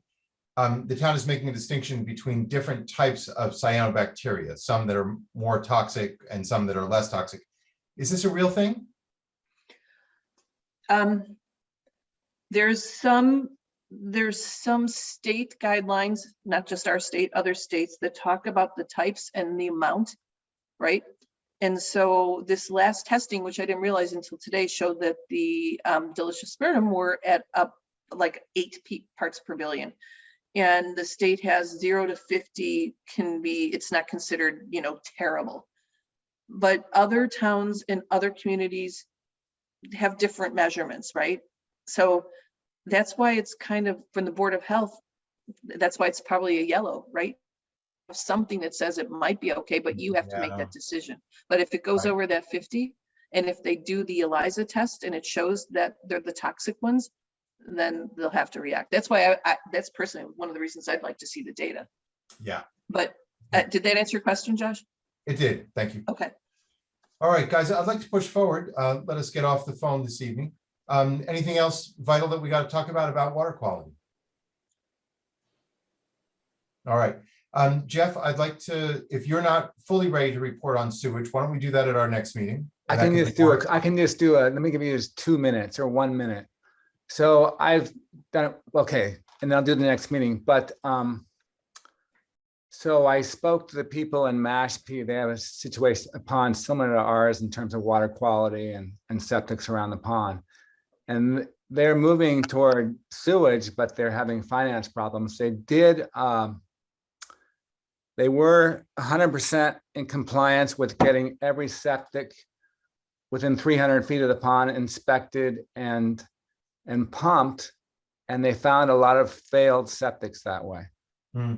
And right now they're scrambling because the Department of Environmental Protection just has a new regulation that if you are a septic near, and this is salt water only at this point, but if you're near an estuary or open water, you have to change your septic to one of the new alternative systems. And that's freaking everybody out. Well, Jeff, what legal authority do they have to test every septic? I don't know. They had said they had a lot of pushback on that, but in the end, I'll find that out next time I talk to them. But yeah, That'd that's a be good great. question. That's a good 'cause question. maybe- Yeah. Maybe we need to know that and see if that could be employed in Concord. Yeah, and she said they found some homes that had cesspools, and I said we have 7 homes on the pond that we have no data on since they were made in the 1940s. So that's all. Okay, All right. I'm done. Great. So Cheryl, action item for Jeff, find out what the legal authority that the Mashpee folks use to be able to inspect septic tanks. Okay. Great. Other business. So parking lot, back to the parking lot. Jim, is there more that you want to talk about at the parking lot? Or at this point, you're going to go to the rec committee meeting and raise your hand and say, hey, what about that parking lot? Yeah, I'm happy to bring it up, and if there's a consensus within the group that I should bring that up, I don't want to just make it my issue. You know, if they're amenable, okay. I Yep. just, you know, it's just something that's worked in the past, and we should consciously Sure. decide keep it or not keep it. So I have an opinion, and then I'd like to pass it around and maybe we can take a vote. My opinion is they should be closing the parking lot on weekend nights. I think that closing the parking lot all the time probably is overkill. But definitely weekend evenings. There's no reason for it to be open. Okay. Has there been Well- issues? Have there been issues? Yeah, in the past, there's been plenty the of past. issues. Yeah, totally.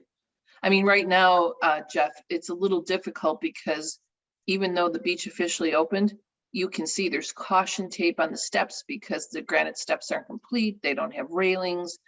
You know, so it's not that most inviting environment, but we know from last summer that people would come down there, park up there, have parties up in the lot, come down, music, you know, things like that. Yeah. And Cheryl it's would a- know best, I guess, right? well, and Cheryl would know from the standby, but I can tell you from Yeah. across the pond, and Oh, wow, Jim, yeah. probably you are too. I mean, it's a bowl, right?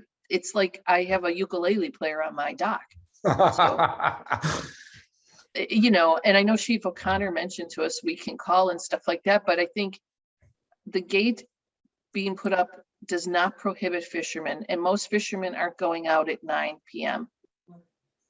So I totally support the upper gate, but allowing the fisherman gate to be open. And let's not forget, fishermen also have another access point over on the other side. So I don't think we're going to have to worry about 20, you know, people fishing who can't find a parking spot. That's my opinion. You're talking about the gate just where it goes into the parking lot, right? Yes, Leaving exactly. the main Yeah. gate open. Yeah, the That sounds side great gate. to me. Yeah. And by the way, I walked it yesterday. They did remove that gate. So Okay. there was, you know, a pedestal, a green, you know, swinging kind of thing. They removed Yeah. the apparatus, which I was surprised to see just in this week. Mm. Can I Cheryl? just just for minutes, Josh, you wanted it closed during the weekday, but not weekends? Is that what you suggested? No, I'm suggesting weekend evenings. Okay, I just want to be clear. Okay. That's what Josh is saying. We all should No, have I- our opinion, right? Taking minutes. Jim, I don't know, Jim has mentioned dawn to dusk for parks in general. I don't know if that's the rule, but I I supported read dawn somewhere to in dusk. documents, and I didn't write down where I saw it, but it was Okay, all similar properties are closed to the public from dawn. Yep. Dawn. Yeah, makes sense. Cheryl, Yeah. as the principal of Butter, what do you think? Guys, I mean, like I say, I'm a butter there. I don't see any issues, but the committee as a whole, we're back to you, Mary, right? The town is the whole. You guys all think this is an issue. I've only been here, 6 years? I'm fine with, if that's what the committee thinks, that's fine. I'm happy to support that position. I can tell you, having walked many dogs from at dawn, a lot of properties are closed dawn to dusk, but there's just a sign that says that. And so we should be aware that even though that is a rule on lots of in Wayland and Sudbury and Lincoln, they don't close the parking lots per se if you go to these places. Just, I mean, just as a note. Is So there there's any, a sign up saying you need to be closed, but these parking lots aren't necessarily closed by a physical barrier. is there any signage at the White Pond parking lot that says closed dawn to dusk? Not as far as I know. So, Jim, what would you like to see the committee vote on? What motion might you like to make that would then empower you to have a conversation with the rec committee?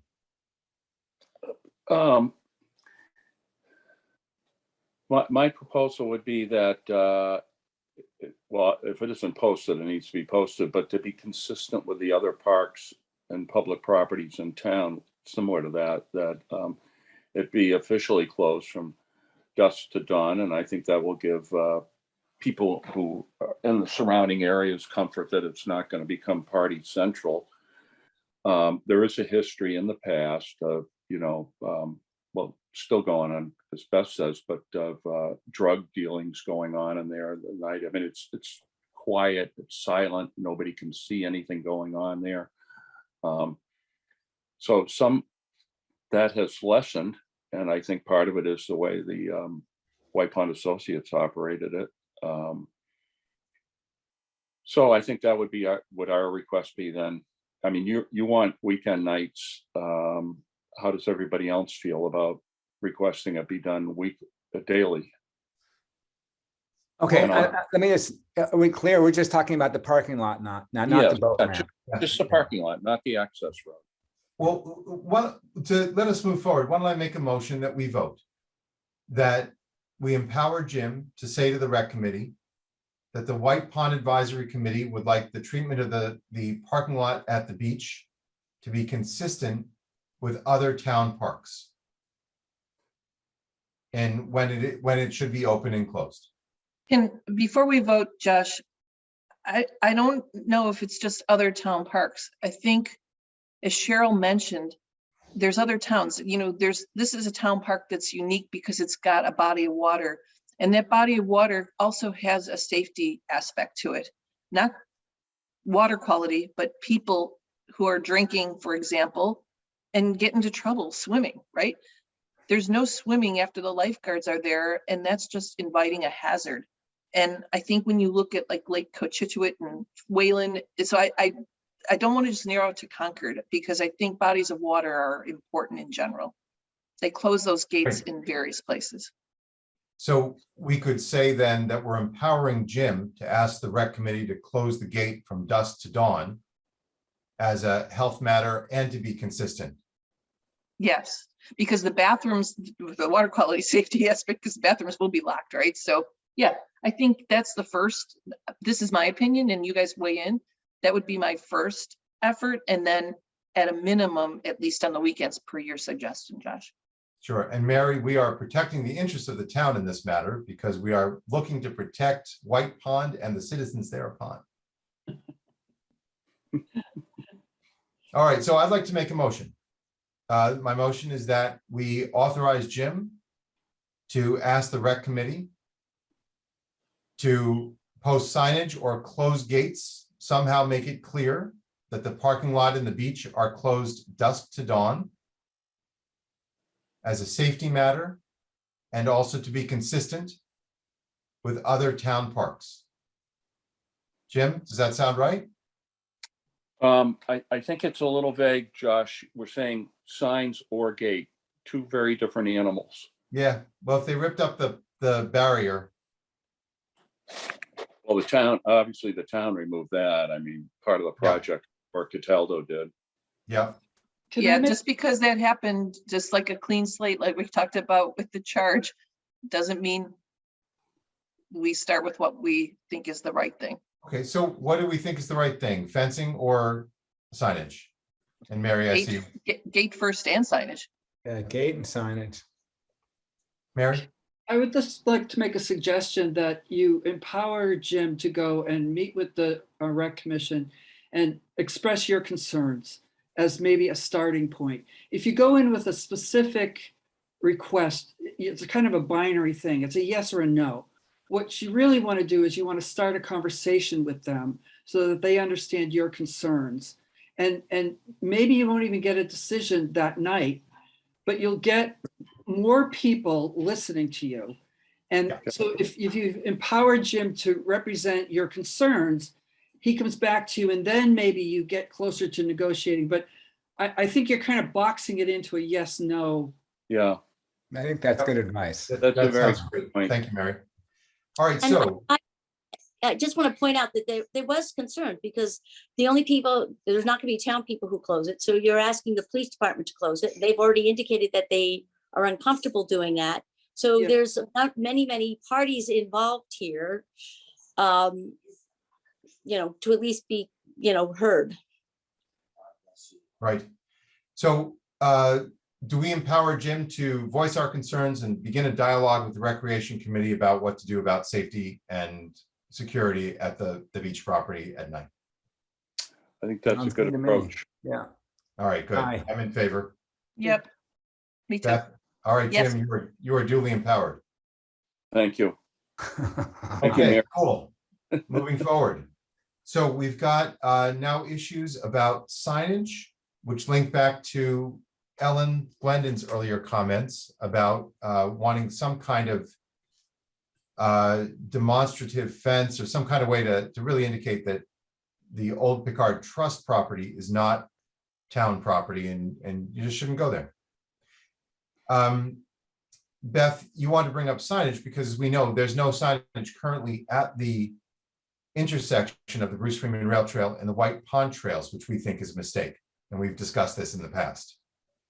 Yeah. I did talk with Mary about that. Mary, I don't know if you've had a chance to walk it because it's hard to describe. I did. Okay. So just for everybody who knows, and Josh and I walked it, Mary now has walked it, I'm sure you all have.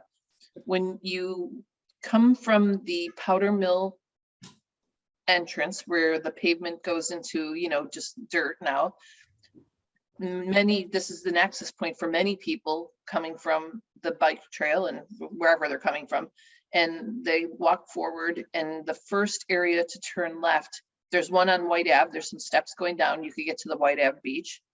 And then you go farther down, maybe, I don't know, 500 yards. Josh, correct me, probably a better distance calculator in your head than me. But the next one is where people go to Stone Route and then to the upper or lower trail, which takes you to the stairs down to the beach. And so we've seen, tons and tons of people with bikes, and there was signs there in the past that said no bikes, no dogs, no swimming.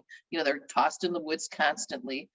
And so we had talked about that is a place where one of those permanent signs should say White Pond Reservation, no swimming, no dogs, whatever. We know that it's not always effective, but at least it shows people. Right now, that sign is on the upper trail, another 1,000 yards in, so it doesn't prevent people from accessing those two kinds of paths I just talked about. Does that make sense? Are you guys following me? Yeah. The signs were done. I'd like to 4 paraphrase. signs were done. They're really nice signs, but we need some in some better places before people won't even see them. They'll be down on those steps and they've never seen that sign.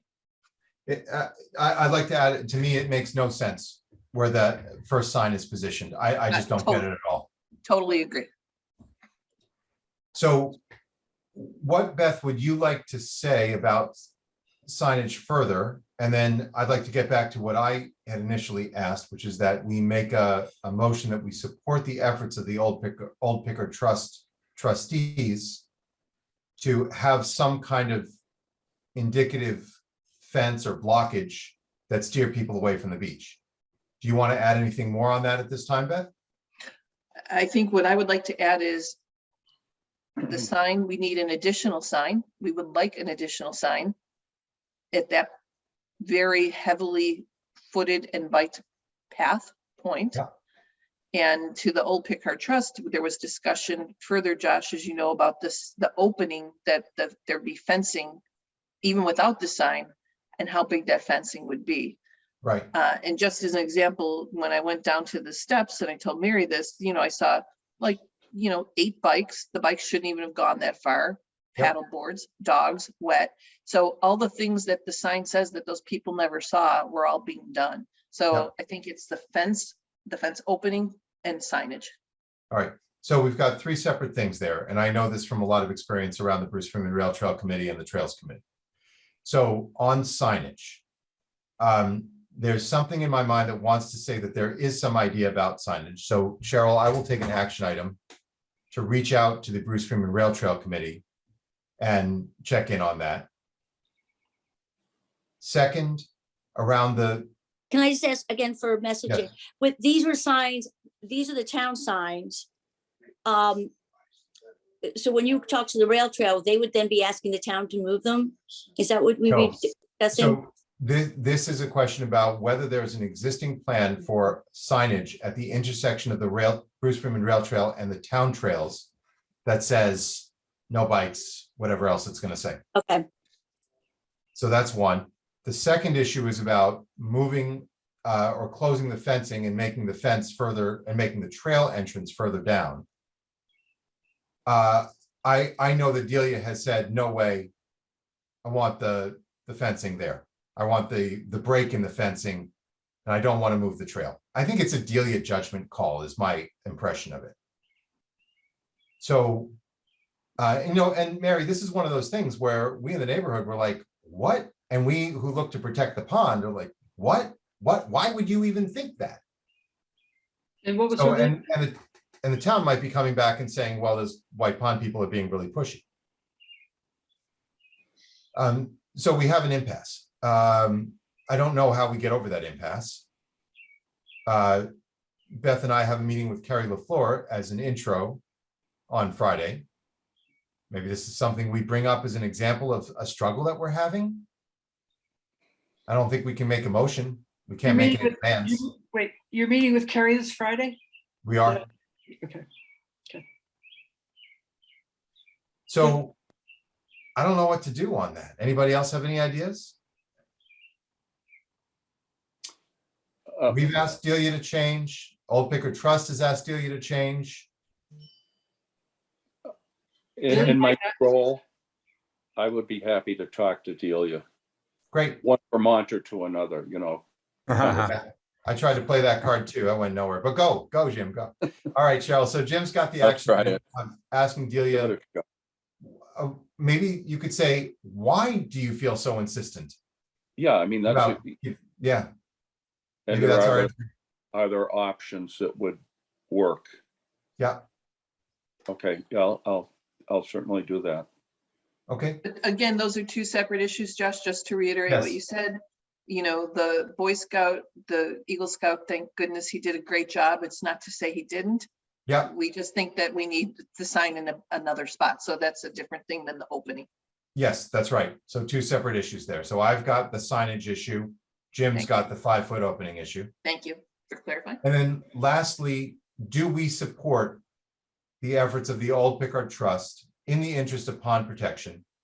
That they be able to have some kind of physical boundary that makes it clear to town trail visitors that town trail visitors should not proceed onto trust property to access the pond. Cheryl? I'm in support of that. Great. I think they have a right. Yeah, absolutely. Beth is in support. I Okay. support. Great. So I'm in support as well. So we passed that unanimously. We made that motion that we support the efforts of the Old Pickard Trust. I will let Ellen Glendon know that and the other trustees. So that the next time they have a conversation with the NRC or whoever else, they can say that White Pond Advisory Committee, in the interest of pond protection, supports their effort. Great. Terrific, guys. I believe that's everything we've got. Does anyone else have anything they want to discuss this evening? Mary? I have one quick housekeeping thing is now that before we rewrite your charge, you do have a charge. And one of the things in your charge is that you should reelect chairs every year, right after town meeting. And I think also that, I think Jeff, your 3-year term is up, is that? Is that right? Yeah, so you have to decide if you want to be renominated, and this committee needs to decide, and then I need to nominate you. Because right now you're not technically on the committee. So so there are two things, again, as a town committee, these are things that you've got to do. And one is elect a chair every year, and you could re-elect the chairs that you have now. It might just be a formality. And you also have to renominate people whose term is up. Do we do that now, Mary? You can do that now, sure. I'll All right. start. I nominate Beth and Josh as co-chairs of the White Pond Advisory Committee. I second. I can't vote, so it's cool. That's All right. right. That's right. I don't think you, Well, Mary, I'll- I think Jeff, sorry, let me just interject. I think Yeah. Jeff was actually up in 2023. You know, I wrote down, I asked the town clerk to tell me when people were up, and they said Jeff was 2022. Now, you know, maybe they got it wrong, maybe I wrote it down wrong. But I'm only saying that because, you know, you were copied, I don't know if you were copied on those emails between Aaron, because I was asking where our White Pond summary I report was, was Kathy, today. I saw those, yes. And so I read the town summary report and it has all our names and our years. So I think Jeff, you still might be legal. You might decide not to be legal next Oh, no, month. that's cool. I can't even remember what year I started. Okay, let me look into that and I'll contact the town clerk. And if you are illegal, I will renominate you. I will renominate you at the select board meeting. Is that okay? with Yeah, you? no worries. I think 2023 would be a good time to retire. Okay, I'm Well, hoping I yeah. can. I'd And then like to, can I vote for Josh as co-chair? Well, I was gonna and restate Josh my can vote for motion. me. I'm gonna make two motions. One, I nominate Josh as co-chair of the White Pond Advisory Committee. Second, so we take a vote. Second, Second. Okay, so you have to call the vote, I guess, Beth. Third, fourth, yes. all in favor? 1, 2, 3, 4. Aye. Second motion, I nominate Beth Kelly to be co-chair of the White Pond Advisory Committee. Second, Second, third. Sure. Okay, Yes, four in favor. I mean, absolutely. And Beth, I love working with you. I Oh, do we want got to so much let everybody going know, on. though, I do want to be officially on notice that, again, my interest is really in supporting the health of White Pond. So depending on how the charge goes, I might stay on this committee. I might move on to Friends of White Pond. So I don't feel committed to the committee per se. I have to see how that goes. can I make one more comment? Hmm? If you allow me, thank you. I was looking at Mass General laws regarding great ponds, and White Pond is a great pond. And one thing I came upon, and I think I mentioned this to you, Beth, remember? That I mentioned this too, that, and I'm not an attorney, okay, so this is a very cursory reading of a law, but the state is, Jeff, you might be able to help me with this. The state has some liability regarding nuisances, and algae blooms are considered a nuisance.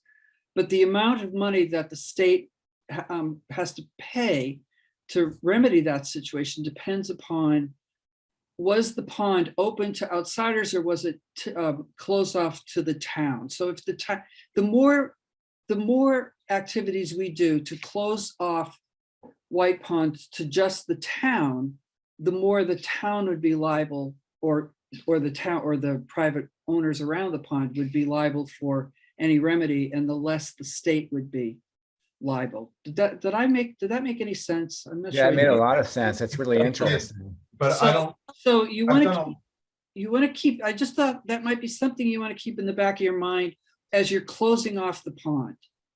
Because the more we close it off, the more likely it is that the state could say, well, hey, it's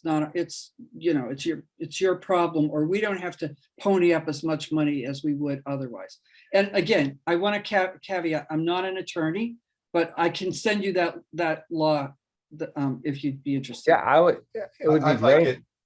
Yeah, Mary, I'd appreciate that too. And Mary, so you know, our consistent vision of White Pond is not to close it off. We're really looking to be able to support the pond as best as possible for its long-term health. Okay, Yeah, and in fact, it was very made it clear, I mean, when the beach went into effect, that there's other requirements as, requesting money for other projects, that there's a percentage of the beach has to be open to people who are non-residents of Concord. I mean, so we're well aware of that. oh, the beach, The yeah. beach itself for that Right. reason. But Yeah, yeah, I I mean, I think its access is fine. It's just, it's how it's accessed Okay, by others. the Well, that- trails are wide open to the people from Coldbrook Crossing. There's a connection right into our trail system. So I think it's a good point. I think the town's pretty good shape, plus the access road. I heard you talking about maybe closing it off to the new development, or maybe Frost Farm. So in other words, I just wanted to We say, can't do No, you can't, right, but Oh, just even, anyway, that's all I want to say. No, and I think, Mary, it's a good point, and we did talk about this, the state, or Concord owns whatever it is, 35% now because of the beach, and the state really owns the pond itself. It does. We're not saying close it off. We're saying close off the access for the swimming, for the garbage, for the everything that's aiding the detriment or the eutrophication of the pond. It's not that we don't want people to enjoy it. We don't want them to do the things they shouldn't be doing in it. Right, and that are already prohibited. Exactly, exactly. We're not asking them to do anything, to stop doing anything new. Yeah. We're trying to get some enforcement on the things that aren't supposed to be done. I don't know, when you're asking for fences and things like that, that could be construed as closing it off. That's just, but again, that's my opinion. We're not in court. I'm not, as I said, I'm not an attorney, but sometimes I hear, some of the things I hear are, we want to fence it off and we want to prevent people from coming in, because then they'll do the things they're not supposed to do. Right. Yeah, no, I hear you. That's a good I mean, we're point. talking Yeah. small portions, Mary, not, there's so many acres here. We're talking some specific small portions. Yeah, well, I read a thing asking for a 6-foot metal fence too. Oh, yeah.